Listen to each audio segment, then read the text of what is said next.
Ooh.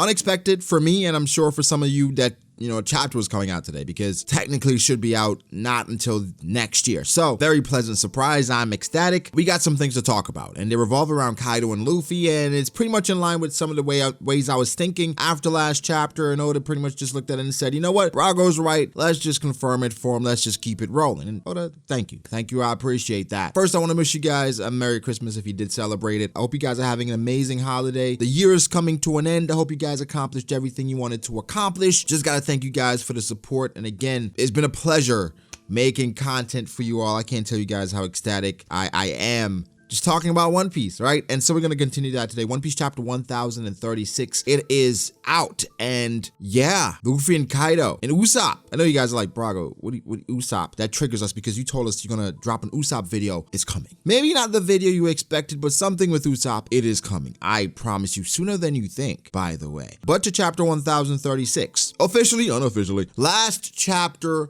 of the year. Something I didn't mention in the last video when I talked about One Piece chapter 1035 is that Zoro clipped King's wings. I'm sure they can grow back, but this is significant. The wing of the future Pirate King clipped the wings of another candidate's right hand. It's part of the Straw Hat's ascension to the top. And to be honest, the cutaway to the flashback, it was perfect. And it's right in line with my way of thinking. If you guys saw my video on Kaido and the dark truth of One Piece, I'm sure you guys would say, you know what, I saw this coming based on what Brago talked about, because it was pretty clear what Oda was trying to show us and tell us. And this chapter, it made it even clearer. It was clarity. It was crystal. Kaido did indeed feel like he was Joy Boy, and I talked about that in the video. I'll link that below if you want to check it out. Oda is drawing here the obvious parallel. And again, I go more in depth in the video, but for the most part, Oda is showing us what would happen if the Straw Hats did things wrong, if things went wrong for the Straw Hats. Every time Oda does the SBS, he does a thing where, hey, here's some characters, how they would look at different ages if things went wrong and if things went right. We've gotten it for Luffy, Ace, Frankie, Robin. We've gotten it for a lot of people, but it shows the difference in appearance in regards to age based on if things went right and if things went wrong. This is the manga version of that. The Straw Hats, who they are, who they've become, the W's they keep piling up, these are who they are if things went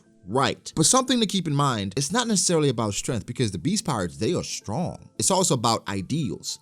Purpose. For Kaido, it seems like he lost sight of what he wanted at some point, or he realized something. For King, doesn't give a damn about swords, it's just about getting the W. Then you have Queen, whose obsession over Germa is the complete opposite of someone like Sanji's. But these are the Beast Pirates. They are very strong. Idealistically, it's not lining up with the overarching theme of dreams in regards to One Piece. King in some ways has given up on his dream to change the world, because he said, it doesn't matter, right? I owe you my life, so I'm just gonna keep following you. That's like Zoro saying to Luffy, it doesn't matter anymore about me becoming the world's greatest swordsman. You saved me, so I'm just gonna follow you. It would completely diminish how we view Zoro, because all the Straw Hats, they have their own goals, but they, Luffy's goal is paramount. They're gonna help Luffy achieve his, but their goals still matter. For King, it's kind of like, doesn't matter. I'm just here with you, bro.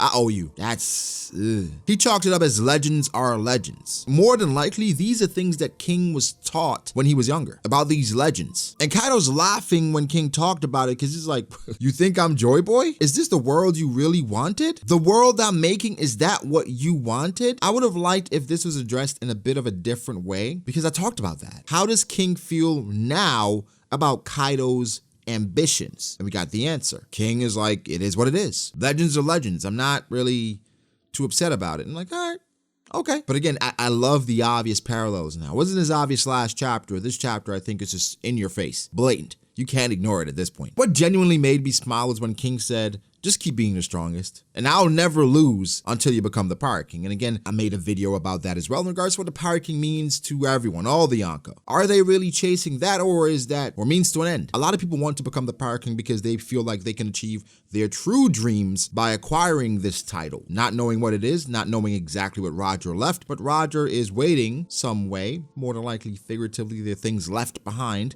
Either way, is that what you really want, or is that just a means to an end? And for Kaido, it seems like it's a means to an end. And for King, he's following Kaido's dream. King is getting significantly more characterization in regards to relation to Kaido. For Queen, I'm sure it comes at some point, hopefully. I don't know. I'm not gonna say for sure because I thought we'd get more on Cracker. And we didn't. So the right hands, the people we feel like is second in command, they typically get more exposition. The only characters I feel like may get more than the typical commander would be like Shanks' crew, because those executives, they're a bit different. They're special. But yeah, Oda's showing the difference here. Zoro talked about never losing again. King said the same thing, and well, King lost. And I think it's a beautiful way to wrap up this fight with Zoro and King, because what they said, Zoro and Sanji, is that once they defeat these characters, once they defeat King and Queen, Luffy's Pirate King title, it will be in sight, because they have officially defeated 2 commanders of a Yonko's crew. What I didn't like about this chapter, and it's something so trivial, is the fact that they tried to downplay Zoro's W by saying, okay, he got the W on King, but it's not gonna matter. Bro, don't do that. This W was not expected. It wasn't expected. Y'all didn't expect Zoro to win like this. But before that, the cold ass line Zoro had was that if this is what it takes, I'll become the king of hell. I may have a different view on the epithets. You guys give me your thoughts. What do you think the epithets will be? But also, while you're giving me your thoughts on the epithets, click that subscribe button right now. We got a lot of One Piece stuff to get into, and I want you guys to be there, stick around for it. So click the sub button, drop a like, you know, YouTube be tripping, turn on post notifications, and let's keep this thing going. But Zoro becoming the king of hell, if need be. We understood like Zoro's ties and the obvious mentions to the underworld and the devil and demons and the cursed swords, all these different things, and Enma, right? Just Enma itself. Zoro's saying, I'll become the king of hell if need be. If that's what it takes. Remembering the vow that he made to Luffy, it's spectacular, and that's a dub. It's over. King versus Zoro is over. I've been seeing more and more people disappointed that we didn't get awakenings, but for Zoans, it's different and it's weird because they literally could already be awakened, because it's about how much you can take as a Zoan. You keep coming back. It was never highlighted, but would it surprise me if in an SBS or Vivid Card Oda said, well, yeah, they were awakened, that's why they took so much damage? Wouldn't surprise me. Just wish it would have been highlighted, because that's something that we expect from a commander. People talk about powers and different strengths of commanders, but I think the baseline for someone of that caliber, I would have expected you to already have awakened your devil fruit. I'm sorry. That is an expectation I have for a Yonko commander, especially a right hand. So not a big deal, but this fight is over. So if Zoro wasn't cool enough after he then uses an attack that propels him back to Nagashima, like he did last time, but this is a bit more cooler because fight is over. So it's like, I'm done, but I'm not gonna die. I'm not gonna fall off like King. Queen was blasting off again. King is just like a fallen angel. You clipped his wings, bruh. You clipped his wings. Come on, bro. What I talked about with them kind of downplaying Zoro's W may be a bit misleading, because what they were talking about is those wins that Zoro and Sanji got, they're meaningless if they can't take down Big Mom and Kaido, which again, they are accentuating just the different level that Kaido and Big Mom are on. We get a glimpse of Kid and Law fighting Big Mom, and Kid is still in his spacesuit and Law is still doing his thing. We'll talk about that fight at some point, okay? Gotta wait quite a bit before we get a new chapter. I don't know how they win. I talked about this with Tech King in a video. I'll link that below as well, right? We've had a lot of content come out recently, and Tech King echoed my sentiments. They just used their awakenings. How can they win now? They even said, yo, this is it. This is the strongest we have. What are they gonna do? So I can't wait to see that. I love the updates though. Typically the updates can be annoying. This one was necessary, especially after a big W like Zoro's. I wanna know what's happening, what's transpiring, and things are pretty much holding the form as we expected. It's just we have less time now. I think the most significant thing here in this chapter that most people probably wouldn't find important, but just Usopp. And this is what Usopp does. This is how Usopp is. I loved his speech because I agree with him wholeheartedly. The samurai and their just obsession with dying. They just want to die so bad for someone, for no one, for themselves. Every single moment they have, I'm going to stop. Just stop it, please. Just live. It gets annoying. Like, you guys just keep trying to die. Usopp's like, I don't want to die. I will never stop clinging to life. I'm going to continuously keep going, and you guys should do this. Usopp is fantastic. So shout out to God Usopp. And I love Izo talking about him. Speaking of Izo showing up, I was surprised a bit, but I'm like, makes sense. He didn't take Whitebeard's mark. I get it. It shows that he's still loyal to Wano. Like, I'm your division commander, but at the end of the day, I'm loyal to the soil. Why he didn't go back for 2 decades? Why he didn't go back for so damn long? Okay, but I get it. It was just surprising. Makes sense. Just a little bit surprising. Just something that surprised me. You guys let me know how you felt about that. Did it cross your mind at all? Like, I don't know. Something I thought about. But Izo came through and echoed the sentiments of Usopp, basically saying if you believe in Luffy, you gotta live on. You gotta keep going. Cool panel though. Very cool panel. Usopp pulled the chopper though after Izo said, keep them safe, God Usopp. He said, you know about me? Okay. Yeah, I'm God Usopp. You gotta love it. At this point, it's one of those gags, if you want to say, that it doesn't feel like a gag anymore. He is God Usopp, right? As expected. The battle, the duel that we've all been waiting for, it's here. Raizo versus Fukurokuju, and for whatever reason, is this shadow possession? What do they do? It's literally just Naruto, right? Two Shikamaru's just...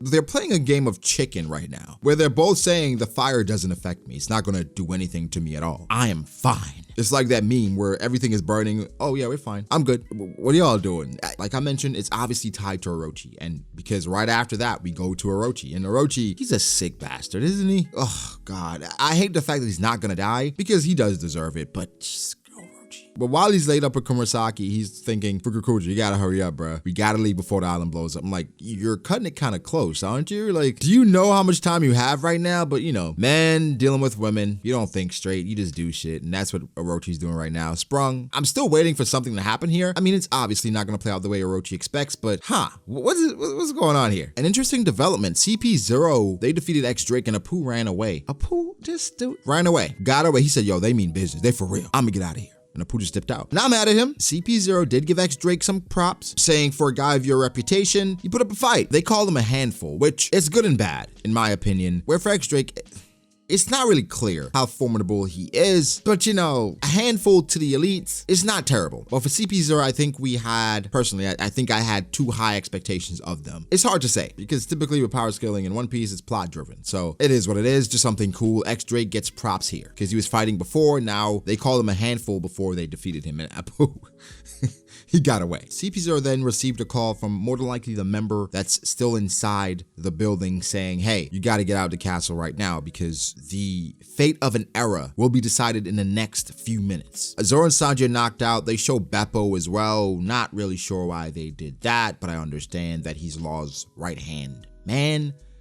Whatever. But it's giving me the end of arc vibes, right? Like things are wrapping up quickly, saying things will be decided in the next few minutes. And we go to Luffy versus Kaido, and Kaido fucked up. This has turned into everything Luffy wants. A slugfest. A battle of can you take as many hits as you're giving. And Kaido, even though he's durable, the strongest creature in the world, that's Luffy's arena. You can't outlast him in an arena like that. And mind you, he is not in Gear 4th or any different form. He is in base doing all of this, which, you know, he probably has better control over his Ryo and conquers Haki and the coding in base form, but he's in base form. There are a lot of people who expect Kaido to transform or change in some way, which he still could, mind you. But right now it feels like a battle for Joy Boy. The small flashbacks are cool, but I think we need an exaggerated flashback for Kaido. I would love if we went to flashback next chapter, but we need more. Understanding that laugh. Is it one of those laughs just trying to hide the pain? Or is it a genuine laugh like, King, you still want to follow me even though I've technically betrayed what I promised? Luffy and Kaido both smiling and laughing at each other. It's glorious because you feel the weight of the moment, but even though the moment is so heavy, they're enjoying themselves. These are two kings slugging it out, trying to get the W to prove whose ideals are correct and essentially who deserves to be Joy Boy. Not necessarily, right? But you can't help but think about that after how the chapter begun. Overall, very significant and important chapter. Very great chapter, right? Great chapter. I love how deliberate Oda was in this chapter. Nothing super spectacular, but adding meaning to everything. Would have loved some Queen backstory, some Queen stuff, some Jack stuff, but that time might come in Kaido's flashback once we get it, because we know they get in Kaido flashback. But things are what I expect. I mean, I talked about a lot of this stuff. It's cool. I like it. Can't wait for more. We gotta wait quite a while, guys. You know I'll keep you fed. But give me your thoughts. I may have a cool video talking about the chapter. I don't know. We'll see. But give me your thoughts. How do you feel about the chapter? Make sure to like the video if you did. Subscribe to the channel for more content like this. Follow me on Twitter at BragoDAce. Follow me on Instagram at BragoD.Ace. Thank you to my patrons. I appreciate you guys all so much. Again, guys, be sure to like and subscribe, and I'll catch you in the next one. Peace.